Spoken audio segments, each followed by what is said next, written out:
Success Thakrani YouTube channel को और इस बेल आइकन को क्लिक कीजिए अपनी पढ़ाई जारी रखने के लिए। धन्यवाद।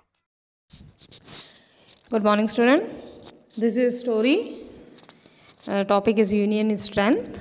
ओके, अब मैं ये आपको कहानी पढ़ के सुनाऊंगी, साथ में इसका आपको मीनिंग भी बता दूंगी, फिर आपको इनको कॉपी में नोट कर लीजिएगा इंग्लिश सेकंड की। Okay, once there were 4 bulls in a forest. एक बार 4 बुल्स थे जंगल के अंदर। दे ऑलवेज लिव टुगेदर, वो हमेशा एक साथ रहते थे। A lion wanted to kill them but could not succeed. जो शेर था वो उन्हें मारना चाहता था, लेकिन वो कामयाब कभी नहीं हो सका। According to his plan he went to one of them and praised him. According to his plan, उसके प्लान के मुताबिक, ठीक है, उसके प्लान के मुताबिक वो एक बैल के पास गया, बुल के पास गया, ठीक है, और उसने उसकी तारीफ़ करना शुरू कर दिया बुल की। He told him that other bulls were jealous of him. उसने उससे कहा कि जो दूसरे बुल्स हैं ना, वो तुझसे बहुत ज़्यादा जेलस करते हैं, जलते हैं तुझसे। The foolish bull believed in it. जो बैल था jealous of him. They always ate fresh grass and left stale for him.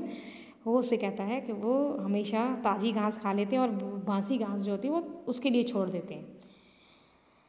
The foolish bull believed in it.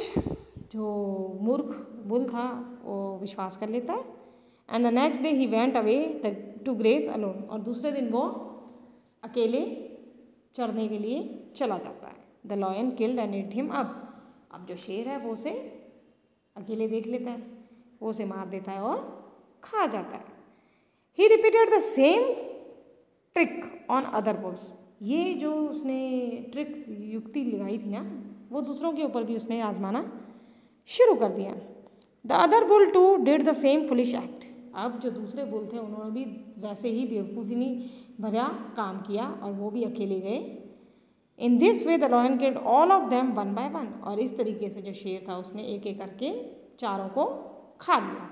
अब इसका मोरल यूनियन स्ट्रेंथ है। अब आप समझ रहे हो, ऐसे सोच रहे हो कि यूनियन स्ट्रेंथ क्या है। जैसे कि मैंने स्टोरी की स्टार्टिंग में बताया कि 4 बुल थे जो एक जंगल में रहते थे, जो हमेशा एक दूसरे के साथ रहते थे, अकेले नहीं रहते थे। और एक शेर था जो उन्हें मारना चाहता था, लेकिन इनका इकट्ठा होने के कारण वो उन्हें मार नहीं सका।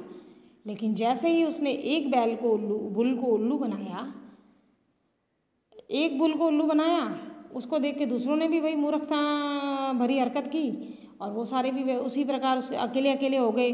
अब जब हम यूनियन में होते हैं, मतलब एक होते हैं, तो हमें कोई भी नहीं हरा सकता। एकता में ताकत है, तो हमें कोई नहीं हरा सकता। लेकिन अब जैसे ये ग्रुप में से एक हटा, उसको देख के दूसरा हटा, फिर तीसरा हटा, अब ये बिखर गए। तो बिखरने से क्या हो गया, ये मारे गए और शेर चालाकी से, जो शेर की तरकीब थी वो काम आ गई। तो इसलिए इसका मॉरल है यूनियन स्ट्रेंथ। अगर आप साथ रहोगे तो आपको कोई हरा नहीं सकता, लेकिन अगर आप अलग थलग जाओगे, अलग हो जाओगे, तो कोई भी आपको। अब ये तो एक न्यू जैसे स्टोरी है, जैसे आपने एक फार्मर वाली और उसके बेटों वाली सुनी है आपने, वो भी यूनियन स्ट्रेंथ है, जिसमें वो एक फार्मर होता है, अपने बच्चों को बुलाता है, उनको लकड़ी का गट्ठर देता है। एक खट्टी गट्ठर वो तोड़ नहीं पाते, फिर उसको कहता है एक एक करके तोड़ो, तो वो तोड़ देते हैं। उसी प्रकार से ये कहानी है। अगर आप इकट्ठे रहोगे तो आपको कोई भी नहीं हरा सकता, लेकिन अगर आप अलग थलग पड़ जाओगे तो कोई भी आपको हरा सकता है, मार सकता है। तो ये एक छोटी सी कहानी थी आपके लिए, तो आप इसे अपनी नोटबुक में उतार लीजिएगा। Thanks, that's all for today.